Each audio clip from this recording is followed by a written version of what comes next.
ദൈവത്തിൻ്റെ അതിപരിശുദ്ധമായ നാമം വാഴ്ത്തപ്പെടുമാറാകട്ടെ. ഇന്ന് നമ്മൾ ചിന്തിക്കാൻ പോകുന്നത് വെളിച്ചത്തിൻ്റെ രാജ്യത്തിലെ വ്യക്തികൾ ആരൊക്കെയാണെന്നുള്ള. വെളിച്ചത്തിൻ്റെ രാജ്യത്തിലെ വ്യക്തികൾ. യെശയ്യാവിൻ്റെ പുസ്തകം 6-ാം അധ്യായത്തിൻ്റെ 1 മുതൽ 4 വരെ വായിക്കുമ്പോൾ ഇങ്ങനെ വായിക്കുന്നു: ഊസിയ രാജാവ് മരിച്ച വർഷത്തിൽ യഹോവ ഉത്തുംഗനും ഉന്നതനുമായി സിംഹാസനത്തിൽ ഇരിക്കുന്നത് ഞാൻ കണ്ടു. അവിടുത്തെ അങ്കിയുടെ തൊങ്ങലുകൾ ആലയത്തെ നിറച്ചിരുന്നു. സറാഫുകൾ അവിടുത്തെ ചുറ്റും നിന്നിരുന്നു. ഓരോരുത്തനും 6 ചിറകുണ്ടായിരുന്നു. 2 കൊണ്ട് അവർ മുഖം മൂടി, 2 കൊണ്ട് കാൽ മൂടി, 2 കൊണ്ട് പറന്നു. ഒരുത്തനോട് സൈന്യങ്ങളുടെ യഹോവ പരിശുദ്ധൻ, പരിശുദ്ധൻ, പരിശുദ്ധൻ, ഭൂമി മുഴുവൻ അവിടുത്തെ മഹത്വം കൊണ്ട് നിറഞ്ഞിരിക്കുന്നു എന്ന് വിളിച്ചു പറഞ്ഞു. അവർ ആർക്കുന്ന ശബ്ദത്താൽ ആലയത്തിൻ്റെ വാതിൽപ്പടികൾ കുലുങ്ങി ആലയം പുക കൊണ്ട് നിറഞ്ഞു.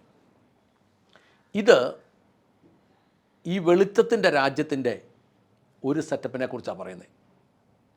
ഈ പൈശാചിക രാജ്യവും, അതായത് ഇരുട്ടിൻ്റെ രാജ്യവും, ഈ വെളിച്ചത്തിൻ്റെ രാജ്യവും ഒന്നും മുഴുവനായി ദൈവം ഇപ്പോൾ മനുഷ്യർക്ക് വെളിപ്പെടുത്തുന്നില്ല. ഭാഗികമായി അവിടെ എവിടെയാണ് നമുക്കിത് രണ്ടും കാണാൻ പറ്റുന്നത്. ബാക്കി കാര്യങ്ങൾ നമ്മൾ വിശ്വാസത്താൽ ദൈവവചനം എഴുതി വച്ചിരിക്കുന്നതിൻ്റെ പശ്ചാത്തലത്തിൽ മുന്നോട്ട് കൊണ്ടുപോകണം. ഇവിടെ പറയുന്നത് പിതാവെന്ന ദൈവം ഉന്നതമായ സിംഹാസനത്തിൽ ഇരിക്കുന്നിടത്ത് തൻ്റെ കോടാനുകോടി ദൂതന്മാർ അവൻ പരിശുദ്ധൻ, പരിശുദ്ധൻ, പരിശുദ്ധൻ എന്ന് ഉദ്ഘോഷിക്കുമ്പോൾ, ആർക്കുമ്പോൾ, അവർ ആർക്കുന്ന ശബ്ദത്താൽ ആലയത്തിൻ്റെ വാതിൽപ്പടികൾ കുലുങ്ങി ആലയം പുക കൊണ്ട് നിറഞ്ഞു എന്നാണ് വായിക്കുന്നത്. ഇനി അതിൻ്റെ വേറൊരു ഭാഗം നമ്മൾ വായിക്കുന്ന വെളിപ്പാട് പുസ്തകത്തിൽ പോയാൽ 1-ാം അധ്യായത്തിൻ്റെ 12 മുതൽ 18 വരെ ഇങ്ങനെ വായിക്കുന്നു: എന്നോട് സംസാരിച്ച ശബ്ദം എന്തെന്ന് കാണുവാൻ ഞാൻ തിരിഞ്ഞപ്പോൾ പൊന്നുകൊണ്ടുള്ള 7 വിളക്ക് തണ്ടുകളും അവയുടെ നടുവിൽ നിലയങ്കി അണിഞ്ഞ് മാറത്ത് പൊൻകച്ച കെട്ടി മനുഷ്യപുത്രന് സദൃശനായ ഒരുവനെയും കണ്ടു. അദ്ദേഹത്തിൻ്റെ തലയും തലമുടിയും വെൺകമ്പിളി പോലെയും ഹിമം പോലെ വെണ്മയുള്ളതും കണ്ണുകൾ അഗ്നിജാലയ്ക്കും കാലുകൾ ഉലയിൽ കാച്ചിപ്പഴിപ്പിച്ച വെള്ളോടിനും ശബ്ദം പെരുവെള്ളത്തിൻ്റെ ഇരമ്പലിനും തുല്യം. വലം കൈയിൽ 7 നക്ഷത്രങ്ങൾ പിടിച്ചിരുന്ന അദ്ദേഹത്തിൻ്റെ വായിൽ നിന്ന് മൂർച്ചയേറിയ ഇരുവായ്ത്തലയുള്ള വാൾ പുറപ്പെടുന്നു. അദ്ദേഹത്തിൻ്റെ മുഖം സൂര്യനു തുല്യം പൂർണ്ണ ശക്തിയോടെ പ്രകാശിച്ചു കൊണ്ടിരുന്നു. അവിടുത്തെ കണ്ടപ്പോൾ ഞാൻ മരിച്ചവനെപ്പോലെ ആ പാദങ്ങളിൽ വീണു. വലങ്കൈ എൻ്റെ മേൽ വെച്ചുകൊണ്ട് അവിടുന്ന് എന്നോട് പറഞ്ഞു: ഭയപ്പെടേണ്ട, ഞാൻ ആദ്യനും അന്ത്യനും ജീവിച്ചിരിക്കുന്നവനും ആകുന്നു. ഞാൻ മരിച്ചവനായിരുന്നു, എന്നാൽ ഇതാ എന്നേക്കും ജീവിക്കുന്നു. മരണത്തിൻ്റെയും പാതാളത്തിൻ്റെയും താക്കോൽ എൻ്റെ കയ്യിലുണ്ട്. ഇത് നമ്മൾ കാണുന്നത്, ഈ യോഹന്നാൻ കാണുന്ന വെളിപ്പാടിൽ യേശുക്രിസ്തു ആ പ്രതാപത്തിലിരിക്കുന്ന ഒരു സാഹചര്യത്തെക്കുറിച്ചാണ് കാണുന്നത്. ഇതും വെളിച്ചത്തിൻ്റെ രാജ്യത്തിലെ ഒരു ഭാഗമാണ് കാണുന്നത്. ഇനി വെളിപ്പാട് പുസ്തകം 4-ാം അധ്യായത്തിൻ്റെ 8 മുതൽ 11 വരെയുള്ള വാക്യങ്ങളിൽ നമ്മളിങ്ങനെ കാണുന്നു. 8 മുതൽ 11: 4 ജീവികളിൽ ഓരോന്നിനും 6 ചിറകും ചുറ്റിലും അകത്തും നിറയെ കണ്ണുകളുണ്ട്. അവരാപ്പകൽ ഇടപെടാതെ ആയിരുന്നവനും ആയിരിക്കുന്നവനും വരുന്നവനുമായ സർവ്വശക്തിയുള്ള ദൈവമായ കർത്താവ് പരിശുദ്ധൻ, പരിശുദ്ധൻ, പരിശുദ്ധൻ എന്ന് പറഞ്ഞുകൊണ്ടിരുന്നു. എന്നേക്കും ജീവിക്കുന്നവനായി സിംഹാസനത്തിൽ ഇരിക്കുന്നവന് ആ ജീവികൾ മഹത്വവും ബഹുമാനവും സ്തോത്രവും അർപ്പിക്കുമ്പോഴെല്ലാം 24 മൂപ്പന്മാരും സിംഹാസനത്തിൻ്റെ മുമ്പിൽ വീണ് എന്നെ എന്നേക്കും ജീവിക്കുന്നവനെ നമസ്കരിച്ച് ഞങ്ങളുടെ കർത്താവും ദൈവമേ, അങ്ങ് മഹത്വവും ബഹുമാനവും ശക്തിയും കൈക്കൊള്ളുവാൻ യോഗ്യൻ. എന്തെന്നാൽ അങ്ങ് സകലത്തെയും സൃഷ്ടിച്ചു, അവിടുത്തെ ഇഷ്ടത്താൽ അവ ഉത്ഭവിക്കുകയും സൃഷ്ടിക്കപ്പെടുകയും ചെയ്തു എന്ന് പറഞ്ഞുകൊണ്ട് തങ്ങളുടെ കിരീടങ്ങളെ സിംഹാസനത്തിന് മുമ്പിൽ ഇടും. ഇത് വേറൊരിടത്ത് കാണുന്ന ആരാധനാ സംവിധാനമാണ്. വെളിപ്പാട് പുസ്തകം 5-ാം അധ്യായത്തിൻ്റെ 6 മുതൽ 14 വരെയും കൂടെ നമ്മൾ നോക്കിയാൽ ഇതുപോലെ തന്നെ നമുക്കൊരു സാഹചര്യം കാണാം. അതിൻ്റെ അവസാനത്തെ ഭാഗത്ത് ഇങ്ങനെ കാണുന്നു: അവർ അത്യുച്ചത്തിൽ ഇപ്രകാരം പാടി: അറുക്കപ്പെട്ട കുഞ്ഞാട് ശക്തിയും ധനവും ബലവും മാനവും മഹത്വവും സ്വീകരിപ്പാൻ യോഗ്യൻ. പിന്നീട് ഒരു ഭാഗം കൂടെ നോക്കാം. വെളിപ്പാട് പുസ്തകം 19-ാം അധ്യായത്തിൽ 19-ാം അധ്യായത്തിൻ്റെ 11 മുതൽ അങ്ങോട്ട് നോക്കിയാൽ: സ്വർഗം തുറന്നിരിക്കുന്നത് ഞാൻ കണ്ടു. ഒരു വെള്ളക്കുതിര പ്രത്യക്ഷമായി. അതിന്മേൽ ഇരിക്കുന്നവന് വിശ്വസ്തൻ എന്നും സത്യവാൻ എന്നും പേര്. അദ്ദേഹം നീതിയോടെ വിധിക്കുകയും യുദ്ധം ചെയ്യുകയും ചെയ്യും. അദ്ദേഹത്തിൻ്റെ കണ്ണഗ്നിജ്വാല, ശിരസിൽ അനേകം കിരീടങ്ങൾ. എഴുതപ്പെട്ടിരിക്കുന്ന ഒരു നാമം അദ്ദേഹത്തിനുണ്ട്, അദ്ദേഹത്തിനല്ലാതെ മറ്റാർക്കും അറിഞ്ഞുകൂടാ. രക്തത്തിൽ മുക്കിയ അങ്കിയാണ് അദ്ദേഹം ധരിച്ചിരിക്കുന്നത്. അദ്ദേഹത്തിൻ്റെ പേര് ദൈവവചനം എന്നത്രേ. സ്വർഗത്തിലെ സൈന്യങ്ങൾ ശുഭ്രവും നിർമ്മലവുമായ വിശേഷ വസ്ത്രം ധരിച്ച് വെള്ളക്കുതിരകളിന്മേൽ അദ്ദേഹത്തെ അനുഗമിച്ചിരിക്കുന്നു. ജനതകളെ വെട്ടുവാനുള്ള മൂർച്ചയേറിയ വാൾ അദ്ദേഹത്തിൻ്റെ വായിൽ നിന്ന് പുറപ്പെടുന്നു. അവിടുന്ന് ഇരുമ്പുകോൽ കൊണ്ട് അവരെ ഭരിക്കും. സർവശക്തനായ ദൈവത്തിൻ്റെ കോപവും ക്രോധവുമാകുന്ന മദ്യത്തിൻ്റെ ചക്ക അവിടുന്ന് മെതിക്കുന്നു. രാജാതി രാജാവും കർത്താതി കർത്താവും എന്ന നാമം അവിടുത്തെ അങ്കിമേലും തുടമേലും എഴുതിയിട്ടുണ്ട്.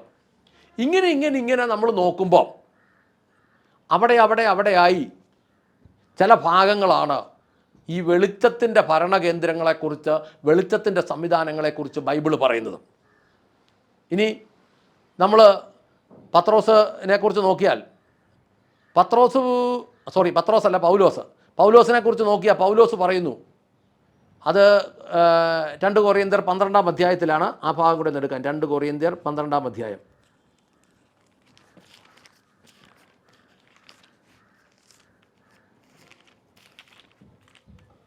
2 കൊറിന്ത്യർ 12-ാം അധ്യായത്തിൻ്റെ 2 മുതൽ 4 വരെയുള്ള വാക്യങ്ങൾ. ക്രിസ്തുവിലുള്ള ഒരു മനുഷ്യനെ എനിക്കറിയാം. 14 വർഷം മുമ്പ് അയാൾ 3-ാം സ്വർഗത്തോളം എടുക്കപ്പെട്ടു. അത് ശരീരത്തോടു കൂടിയോ ശരീരം കൂടാതെയോ എന്ന് എനിക്കറിഞ്ഞുകൂടാ, ദൈവത്തിനറിയാം. ആ മനുഷ്യൻ പറുദീസയോളം എടുക്കപ്പെട്ടു. ശരീരത്തോടു കൂടിയോ ശരീരം കൂടാതെയോ എന്നറിഞ്ഞുകൂടാ, ദൈവം അറിയുന്നു. അവാജ്യവും ഉച്ചരിച്ചു കൂടാത്തതുമായ കാര്യങ്ങൾ അയാൾ കേട്ടു. ആ മനുഷ്യനെക്കുറിച്ച് ഞാൻ അഭിമാനിക്കും. പൗലോസിനെക്കുറിച്ച് പറയുക. എന്നിട്ട് ഫിലിപ്പി ലേഖനം 3:11 അങ്ങേര് പറയുക, ഈ കാഴ്ചയൊക്കെ കണ്ടു കഴിഞ്ഞപ്പോൾ അയാൾ പറയുക, ഈ ഭൂമിയിലുള്ളതെല്ലാം അങ്ങേര് ചവറന്നുണ്ടെന്ന്. അപ്പോൾ അത്രയും തേജസ്സേറിയ കാര്യങ്ങൾ, കാഴ്ച കൊണ്ട് പോലും മനുഷ്യൻ്റെ ചിന്താഗതി മാറിപ്പോകുന്ന സാഹചര്യങ്ങൾ. ഇനി അപ്പസ്തോല പ്രവൃത്തി 7-ാം അധ്യായത്തിനകത്ത് അതിൻ്റെ 55-ാമത്തെ വാക്യത്തിൽ നമ്മൾ പറയുന്നുണ്ട്, ഈ ഏറുകൊണ്ട് വീഴുമ്പോൾ ഈ സ്റ്റെഫാനോസ് പരിശുദ്ധാത്മാവ് നിറഞ്ഞവനായി സ്വർഗത്തിലേക്ക് നോക്കിയിട്ട് ദൈവതേജസ്സിൻ്റെ വലതുഭാഗത്ത് യേശുക്രിസ്തു നിൽക്കുന്നതും കണ്ടു. ഇതാ സ്വർഗം തുറന്നിരിക്കുന്നതും മനുഷ്യപുത്രൻ ദൈവത്തിൻ്റെ വലതുഭാഗത്ത് നിൽക്കുന്നതും ഞാൻ കാണുന്നു എന്ന് അദ്ദേഹം പറഞ്ഞു. നമ്മൾ നോക്കുമ്പോൾ സിനായി മലയിൽ മോശ ദൈവത്തിൻ്റെ കൂടെ ഇരുന്നിട്ട് ഇറങ്ങി വന്നപ്പോൾ, പലവട്ടം ദൈവത്തിൻ്റെ കൂടെ ഇരുന്നിട്ട് ഇറങ്ങി വന്നപ്പോൾ ഈ മോശയുടെ മുഖം കാണുമ്പോൾ ജനത്തിന് തേജസ് കൊണ്ട് നോക്കാൻ മേലായിരുന്നു. അപ്പോൾ കൂടെ ഇരുന്ന ഒരുത്തൻ, സാധാ മനുഷ്യനായ ഒരുത്തൻ കൂടെ പോയി ദൈവത്തിൻ്റെ കൂടെ ഇരുന്നിട്ട് ഇറങ്ങി വന്നപ്പോൾ അവൻ്റെ മുഖത്തോട്ട് നോക്കാൻ പോലും പറ്റുകയില്ലെങ്കിൽ ഈ ഒറിജിനൽ ദൈവത്തിൻ്റെ തേജസ്, ശോഭ, മഹത്വം എന്നതായിരിക്കും. ഇതാണ് വെളിച്ചത്തിൻ്റെ കേന്ദ്രം. ഇതാണ് വെളിച്ചത്തിൻ്റെ വ്യക്തികൾ. ഈ വെളിച്ചത്തിൻ്റെ രാജ്യത്ത് പിതാവുണ്ട്, പുത്രനുണ്ട്, പരിശുദ്ധാത്മാവുണ്ട്. യഹോവ എന്ന പിതാവുണ്ട്, പുത്രൻ എന്ന യേശുക്രിസ്തുവുണ്ട്, പരിശുദ്ധാത്മാവായ ദൈവമുണ്ട്, ദൂതന്മാരുണ്ട്, ദൂതപ്രമാണികളുണ്ട്, അതിൽ തന്നെ ശക്തരായ കെരൂബുകൾ, സെറാഫുകൾ എന്നൊക്കെ പറഞ്ഞ് വിവിധ ഗ്രേഡിൽ ആളുകളുണ്ട്. അതിശക്തമായ തേജസ്സാണ് അവിടുത്തെ വെളിച്ചം. അവിടെ സൂര്യനോ ചന്ദ്രനോ ഒന്നുമല്ല അവിടുത്തെ വെളിച്ചം, ഇലക്ട്രിസിറ്റിയോ സോളാറോ ഒന്നുമല്ല അവിടുത്തെ വെളിച്ചം. അവിടുത്തെ വെളിച്ചം ദൈവത്തിൻ്റെ തേജസ്സാണ്. ഇങ്ങനെയുള്ള ഒരു സംവിധാനം ഈ പ്രപഞ്ചത്തിലുണ്ട്. ഇതാണ് വെളിച്ചം. ഈ വെളിച്ചത്തിൻ്റെ ഭാഗവും കൂടെ ദൈവവചനം വ്യക്തമായി പറഞ്ഞു വരുന്നു. വിശ്വാസത്തിൻ്റെ കണ്ണിലാണ് നമുക്കിത് കാണാൻ കഴിയുന്നത്. ഇത് അന്തരീക്ഷത്തിൽ, ഇത് പ്രപഞ്ചത്തിൽ, ഇത് ലോകത്തിലുള്ളതാണ്. നമുക്ക് പ്രാർത്ഥിക്കാം. സ്വർഗസ്ഥനായ പിതാവേ, ഞങ്ങളുടെ കർത്താവായ യേശു ക്രിസ്തുവേ, പരിശുദ്ധാത്മാവായ ഞങ്ങളുടെ നല്ല ദൈവമേ, ഈ വെളിച്ചം ഞങ്ങളുടെ ജീവിതത്തിൽ ഞങ്ങൾക്കിത് മനസ്സിലാകുവാൻ, ഞങ്ങൾക്കിത് വെളിപ്പെടുവാൻ ദൈവം സഹായിക്കണമേ. ഈ വെളിച്ചത്തിൽ മുന്നേറി ജീവിക്കുവാൻ ദൈവം ഞങ്ങളെ സഹായിക്കണമേ. പിതാവിൻ്റെയും പുത്രൻ്റെയും പരിശുദ്ധാത്മാവിൻ്റെയും നാമത്തിൽ ഇത് കേൾക്കുന്ന പ്രിയപ്പെട്ടവർ ഓരോരുത്തരും ഈ വെളിച്ചം കണ്ടു മനസ്സിലാക്കി അതിനകത്ത് ജീവിപ്പാൻ ദൈവം അവരെ സഹായിച്ച് അനുഗ്രഹിക്കണമേ എന്ന് പ്രാർത്ഥിക്കുന്നു. അങ്ങ് പ്രാർത്ഥന കേട്ട് അനുഗ്രഹിച്ച കൃപയ്ക്ക് സ്തോത്രം. യേശു ക്രിസ്തുവിൻ്റെ ധന്യമുള്ള നാമത്തിൽ തന്നെ. ആമേൻ, ആമേൻ, ആമേൻ.